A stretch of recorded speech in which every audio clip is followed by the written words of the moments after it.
Hey everyone, Jason here, digital marketing consultant. In this online course creation guide, we're going to be answering the question, should you be using YouTube or Vimeo for hosting your online course content? Timestamp table of contents in the description as we go through these 5 considerations. And of course, at the end, I'll be sharing why I think Vimeo is in fact the best as we go through these 5 factors. Now, the very first factor is privacy. Something that is important to note is that both on YouTube and Vimeo, you can stealth upload. That means you can upload a video to these 2 platforms and nobody who is browsing these platforms would be able to see it.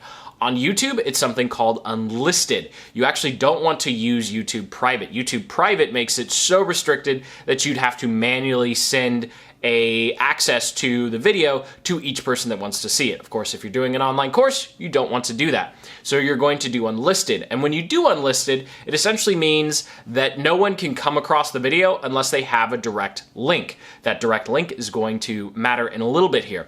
On Vimeo, what you can do is you can, of course, stealth upload, say, hey, I don't want anyone on Vimeo to be able to see it, but you can actually take it a couple steps further, which just leads us into factor number 2, and that is access. So while you can stealth upload on both, Vimeo starts to pull ahead. You see, if you embed your YouTube video on your membership site, something that people can do is they can easily right-click on the video, copy the video URL, and then go over to YouTube and pretty much watch it wherever they want, or they can share it with whoever they want. Now, with Vimeo, on the other hand, you can set it up so people can't copy the link, and even if they go into the HTML of the page and they find the Vimeo link, if they paste it into a URL and you've set it up so that it's not being shared, they'll get an error page from Vimeo. So when it comes to access, Vimeo really pulls ahead because it makes it very hard for people to just share the video. Whereas with YouTube, if you're embedding that on your site, sure, you can take away the controls, you can take away a lot of things in the branding, but at the end of the day, someone can still just right-click on the video and then share it with whoever they want. Whereas Vimeo actually can take it a step further and allow you to restrict where a video can be embedded. So when it comes to privacy, Vimeo definitely wins because they're going to block sharing links and they're going to block people from downloading or embedding it. Whereas with YouTube videos, it's very easy for someone to just right-click and get access to all of your course content and then ask for a refund. Of course, you probably don't want a customer like that anyway.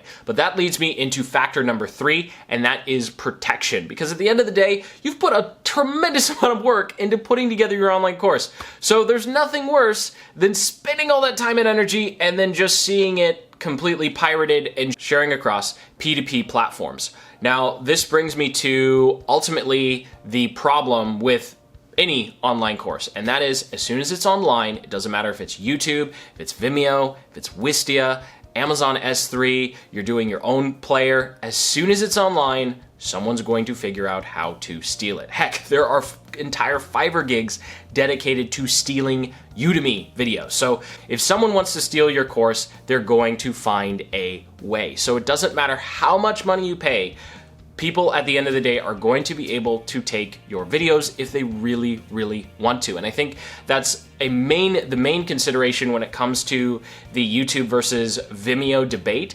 It's not necessarily about whether or not people can steal the videos, because they can steal the videos. Just a quick Google search and they're going to be able to figure out how to take your Vimeo videos. It's just about increasing that barrier and the work that someone has to do to actually take your content. Now, when it comes to control, which is our 4th factor here, Vimeo just goes through the roof in terms of feature sets and available options. So with Vimeo, when you're embedding, you can actually change the color settings of the player. You can add your logo. If you decide to pay for the business one, which I don't recommend, but you can actually set it up so that people can click through to the next part of your course in the end cards of Vimeo. So Vimeo now has kind of this nice end screen thing similar to YouTube videos.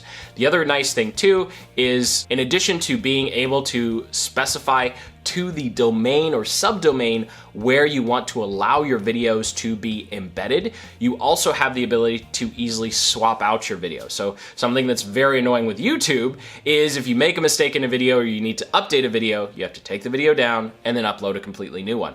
Whereas Vimeo actually has the option of updating a video, which is great for online courses because once you put together your course, you don't have to change anything. So if you need to update a video, you find out you made some silly mistake in a video, you can re-edit, re-record it, and then just replace the current file, and all of the embedding and sharing will stay the same. So it's very, very easy to keep your course up to date and just manage your course files. Whereas if you're on YouTube, well, you're going to need to take down the previous video, put up the new one, and then take the URL and put it on whichever online course platform you're using. So it's just a little bit of a headache that you get to skip, and you make sure that your videos are always working and you don't have to keep track of any links. Now, the final one here is user experience. And this just comes down to thinking about your students, your customers, your clients, and how they're going to perceive your content when they get access to something that they just paid for. And I can tell you from personal experience that it's a much better user experience if someone's paid for something and then they see something other than a YouTube video. Because whether or not you like it, YouTube is associated with free content. So if someone gives you money and then you just give them a bunch of YouTube videos, the perceived value of what you're giving is just going to be lower by nature of being a YouTube video. And also what you have to consider is if you're using YouTube videos to embed your course content, you're going to have other random videos suggested when they're done watching, and if they ever pause the video, they're going to see a bunch of other suggested video options. So it'll just detract from the user experience that you want to have inside of your online course. So those are the 5 factors to consider when it comes to choosing whether or not you should go with Vimeo or YouTube for your online course. And really, it just comes down to user experience and a greater ability to control not only the privacy, but how your videos are embedded. So go ahead and comment below if you have any questions or still aren't sure which one to choose, and go ahead and hit that like button and subscribe for more online course tutorials and review comparisons just like this one. And until the next video, keep building the business you love.